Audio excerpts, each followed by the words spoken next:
Bismillahirrahmanirrahim. Berfirmanlah Allah kepadaku, hai Muhammad, aku mengambilmu sebagai Habib kekasih, sebagaimana aku telah mengambil Ibrahim sebagai Khalil kesayangan. Dan aku pun memberi firman kepadamu seperti memberi firman kepada Musa. Aku pun menjadikan umatmu sebuah umat yang terbaik yang pernah dikeluarkan pada manusia. Dan aku pun menjadikan mereka sebagai umat wasat, adil dan pilihan, serta menjadikan mereka yang dahulu dan terakhir.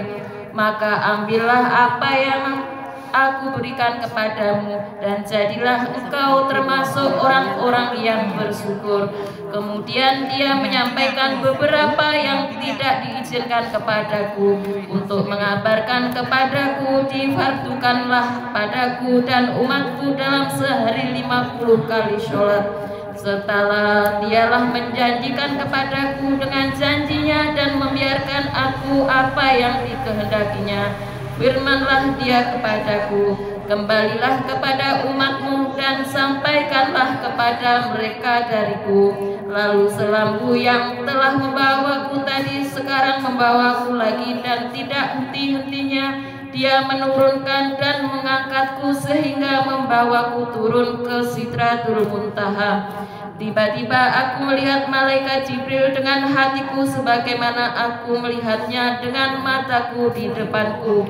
Berkatalah Jibril, Allah memberi kehormatan kepadaku dengan penghormatan yang tidak pernah diberikan seorang pun dari makhluknya, baik malaikat yang dekat atau nabi yang diutus. Dan dia telah membuatmu sampai suatu kedudukan yang tak seorang pun dari penghuni langit maupun penghuni bumi dapat mencapainya. Berbahagialah engkau dengan penghormatan yang diberikan Allah kepadamu, berupa kedudukan tinggi, kemuliaan yang tiada bandingnya. Ambillah kedudukan tersebut dengan bersyukur kepadanya, karena Allah Tuhan pemberi nikmat yang menyukai orang-orang yang bersyukur. Lalu aku memuji Allah atas semua itu. Kemudian Jibril berkata, berangkatlah hai Muhammad ke surga, agar aku perlihatkan kepadamu apa yang menjadi milikmu di sana, sehingga engkau lebih zuhud dalam dunia di samping zuhudmu yang telah ada sekarang ini, dan lebih menambah cintamu kepada akhirat di samping cintamu yang telah ada. Maka berlalulah kami dan sampaikan di surga dengan izin Allah Subhanahu wa ta'ala. Tidak ada sebuah tempat pun aku diberikan Jibril kecuali aku telah melihatnya, dan dia telah memberitahukan padaku tentang tempat itu. Aku melihat gedung-gedung dari intan permata, mutiara, yakut dan sabarjat. Aku melihat pohon-pohon dari emas merah. Aku melihat di surga apa yang mata belum pernah melihat, telinga belum pernah mendengar, dan tidak terlintas di hati manusia.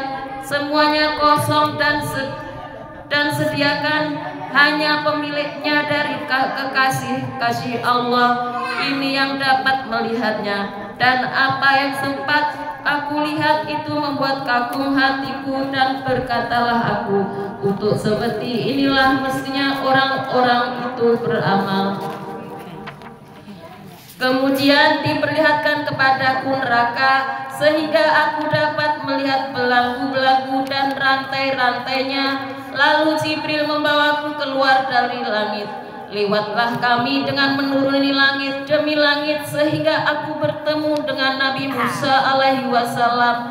Berkatalah dia, apa yang telah difardukan Allah terhadapmu dan terhadap umatmu? Aku menjawab, difardukan 50 kali sholat. Musa berkata, umatmu tidak akan mampu mengerjakan 50 kali sholat dalam sehari. Aku benar-benar telah mencoba pada manusia dan menanganinya pada Bani Israel dengan sepenuh penanganan. Kembalilah kepada Tuhanmu dan mintalah kepadanya suatu keringanan. Lalu aku kembali dan Allah menghapus 10 sholat dariku. Aku datang lagi dan Musa dan dia pun mengatakan hal yang sama. Maka aku pun kembali lagi dan Allah menghapuskan 10 kali sholat. Aku datang kepada Musa dan berkatalah dia seperti itu. Aku kembali dan Allah menghapuskan 10 lagi. Aku datang kepada Musa dan berkata seperti itu. Lalu aku kembali dan aku diperintahkan 5 kali sholat dalam setiap hari. Aku datang kepada Musa dan dia berkata, sesungguhnya umatmu masih tidak mampu mengerjakan 5 kali sholat itu setiap hari, karena aku telah mencoba manusia dan menangani Bani Israel dengan sepenuh penanganan. Maka kembalilah kepada Tuhanmu dan memohonlah keringanan kepadanya. Tetapi aku lalu berkata, aku telah meminta kepada Tuhanku sehingga aku menjadi malu sendiri. Tetapi aku sudah puas dan menyerahkan diri.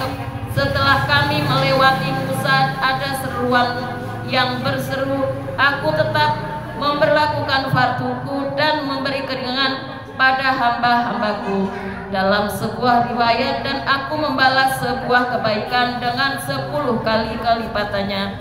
Nabi Muhammad SAW bersabda, kemudian aku kembali bersama Jibril. Dia tidak kehilangan aku dan aku pun tidak kehilangan dia, sehingga kami kembali di tempat pembaringanku semula. Waktu itu adalah terjadi dalam satu malam dari malam-malammu ini.